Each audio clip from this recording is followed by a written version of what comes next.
और इस बीच एक बड़ी खबर आपको बता दें, आज दिल्ली में हवा बहुत ज्यादा खराब श्रेणी में दर्ज की गई। दिल्ली में कई इलाकों में AQI 400 के पार दर्ज किया गया है। अक्षरधाम की बात करें तो एयर क्वालिटी इंडेक्स यहां पर 419 दर्ज किया गया है। संसद मार्ग पर 356 दर्ज किया गया है और ऐसे में दिल्ली में इस समय हवा बहुत ज्यादा खराब श्रेणी में बनी हुई है, क्योंकि AQI यानी कि एयर क्वालिटी इंडेक्स यहां पर बहुत ज्यादा खराब श्रेणी में दर्ज हुआ है।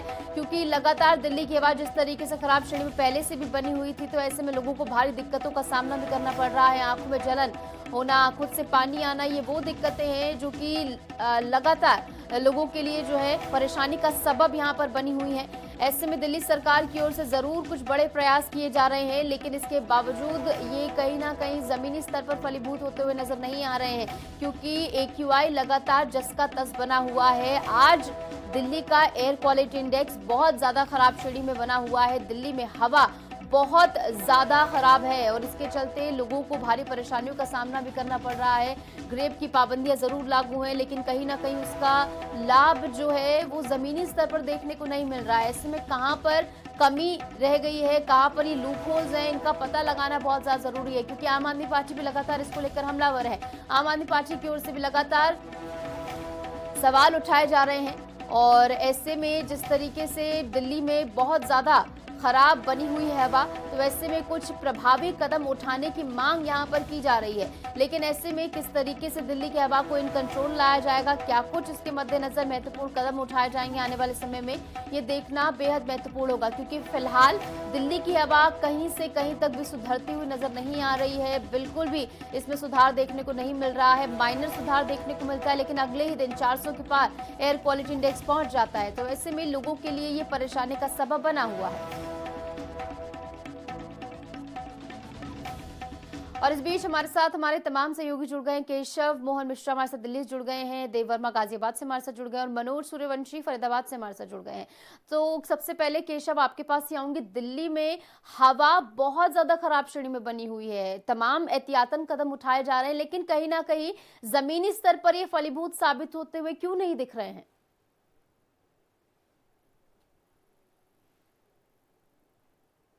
दिल्ली में लगातार एयर क्वालिटी इंडेक्स आज जो है वो 400 के पार है और ये स्थिति लगातार बनी हुई है। जैसा कि मेरे पीछे भी आप आज तस्वीरें देख रहे हैं कि किस तरीके से दिल्ली में कोहरे की चादर है, और मैं चाहूंगा कि एक बार तस्वीरें भी दिखाने की कोशिश करें। आज के दिन सड़कों पर धुंध है, कोहरा है, और ये तस्वीर मैं दिल्ली के मंडी हाउस से आपको दिखा रहा हूं कि किस तरीके से सड़कों पर आज के दिन घना कोहरा देखने को मिल रहा है। ये सिर्फ कोहरा नहीं है, ये प्रदूषण की चादर भी है जो दिल्ली के लोगों को समय समय पर परेशान करती रही है। क्योंकि लगातार दिल्ली में जब प्रदूषण का स्तर बढ़ता है तो दिल्ली के लोगों को खासा परेशानियों का सामना करना पड़ता है, और जब ये धुंध की चादर सड़कों पर होती है तो ट्रैफिक प्रभावित होता है और लोगों को तमाम परेशानियां होती हैं। दिल्ली के लोग लगातार जब से ठंड की शुरुआत हुई है सांसों की दिक्कतों का सामना कर रहे हैं, आंखों में जलन की समस्या होती है, और जब लोग सुबह के वक्त घरों से बाहर निकलते हैं उस वक्त सबसे ज्यादा समस्याओं का सामना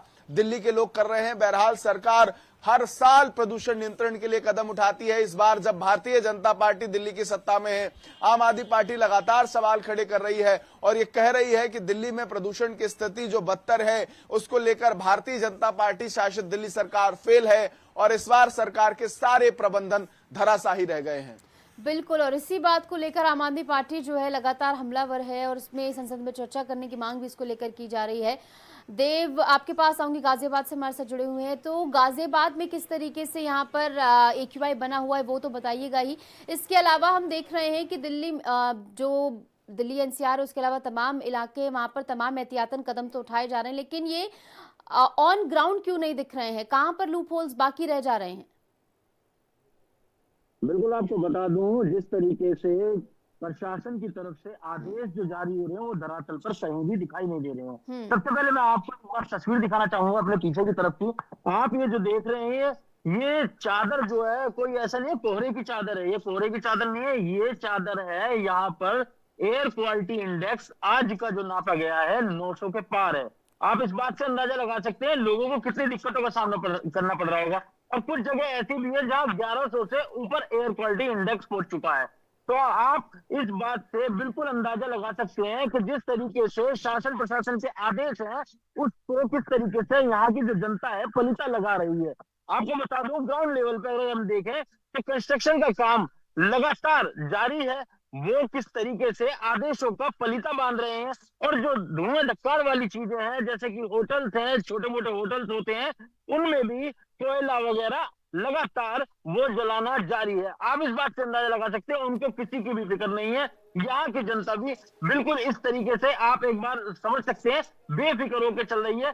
लेकिन इस चीज का आप देखने को मिलेगा सीधा हॉस्पिटल में, जहां हॉस्पिटल के अंदर लोग, वहां मरीज जो आते हैं, वहां ज्यादातर मरीज सांस के मरीज आ रहे हैं, आंखों में जलन हो रही है और खांसी की शिकायत आ रही है। इस बात का अंदाजा बिल्कुल भी नहीं है कि पोल्यूशन से लोगों को कितनी दिक्कतों का सामना करना पड़ रहा है, उनको कितना इस बात में एहतियातन बरतना चाहिए। बिल्कुल, और कहीं ना कहीं जब ये कदम धरातल पर लागू नहीं होते हैं तो इसका खामियाजा आम लोग ही भुगतते हैं। मनोज हमारे साथ फरीदाबाद से जुड़े हुए हैं। मनोज, फरीदाबाद में क्या कुछ AQI बना हुआ है और एहतियातन क्या कुछ एडवाइजरी यहाँ पर जारी की गई है लोगों के लिए? देखिए निशु, लगातार बता दें कि लगातार फरीदाबाद प्रशासन की तरफ से पॉल्यूशन को कंट्रोल करने के लिए पूरे इंतजाम हालांकि किए गए हैं, पर धरातल पर अगर बात कर ली जाए तो पॉल्यूशन आज फरीदाबाद की अगर बात कर ली जाए तो 450 पॉल्यूशन दर्ज किया गया है। और ऐसे में बता दें बहुत खराब श्रेणी में है, जिसको लेकर आम लोगों को काफी दिक्कतें हो रही है। साथ ही जो छोटे बच्चे हैं उनको खांसी, जुकाम, बुखार, इस तरह की जो समस्या है वो बच्चों को देखनी पड़ रही है। और बता दें कि फरीदाबाद प्रशासन की तरफ से पॉल्यूशन को कंट्रोल करने के लिए कई टीमें लगाई गई हैं, पर धरातल पर अगर बात कर ली जाए तो पॉल्यूशन कंट्रोल नहीं है। और जिसके कारण पॉल्यूशन और जो ठंड की जो धुंध की जो चादर है वो कहीं ना कहीं बनी हुई है, जिसको लेकर हरियाणा ट्रैफिक पुलिस की तरफ से भी लोगों को जागरूक करने के लिए गाइडलाइन लगाई गई है। और ट्रैफिक पुलिस लोगों को जागरूक भी कर रही है कि वाहन धीमी गति से चलाएं, क्योंकि धुंध है और इसके वजह से कई एक्सीडेंट की जो घटना है वो लगातार बढ़ जाती है। और ऐसे में बता दें कि एक्सीडेंट के बाद जो ठिठुरती जो हवा है, इससे कहीं ना कहीं जो लोग बाग हैं वो काफी परेशान है, क्योंकि शीतलहर है वो चल रही है, जिससे शीतलहर और पॉल्यूशन की अगर बात कर ली जाए तो सांस लेने में ज्यादा दिक्कतें हो रही है। जो बुजुर्ग हैं उनको ज्यादा दिक्कतें होती है, क्योंकि लेंस की जो समस्या है या सांस लेने में समस्या है, खांसी जुकाम, इस तरह की जो परेशानियां हैं वो सबको देखनी पड़ रही है। और लगातार प्रशासन के जो दावे हैं वो कहीं ना कहीं फेल होते हुए नजर आते हैं, क्योंकि वो वादे तो करते हैं कि पॉल्यूशन को कंट्रोल किया जाएगा, पर पॉल्यूशन कंट्रोल नहीं है, क्योंकि अब तो दीपावली को महीना हो गया और उसके बाद भी पॉल्यूशन जस का तस बना हुआ है। जी बिल्कुल, ऐसे में बिल्कुल सही आपने कहा। इससे पहले दिवाली को जरूर दोष दिया जा रहा था, केशव आपके पास आऊंगी। दिवाली को पहले दोष दिया जा रहा था केशव की दिवाली की वजह से इतना जो है पोल्यूशन हो गया। ग्रेप की पाबंदियां भी लागू हैं दिल्ली में, बाहरी वाहनों के आने पर भी पाबंदी लागू की गई है। क्या इन तमाम प्रोटोकॉल्स का सही से पालन किया जा रहा है? देखिए बिल्कुल, दिल्ली में प्रदूषण बढ़ाने में दीपावली पर जलाए गए तमाम पटाखे भी एक साबित रहे हैं, कहीं ना कहीं उनका भी एक बड़ा कारण रहा है। लेकिन अभी दिवाली के खासा वक्त गुजर चुका है, तो दिल्ली में अगर सरकार का प्रबंधन होता तो निश्चित तौर पर दिल्ली के लोगों को प्रदूषण से राहत जरूर मिलती।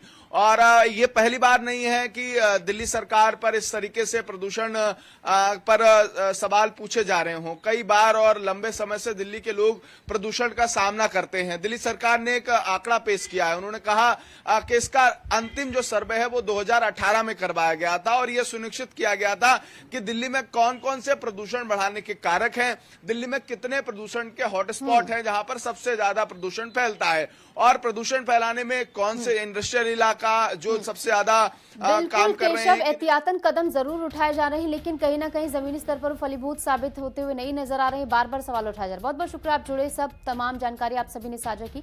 इस बीच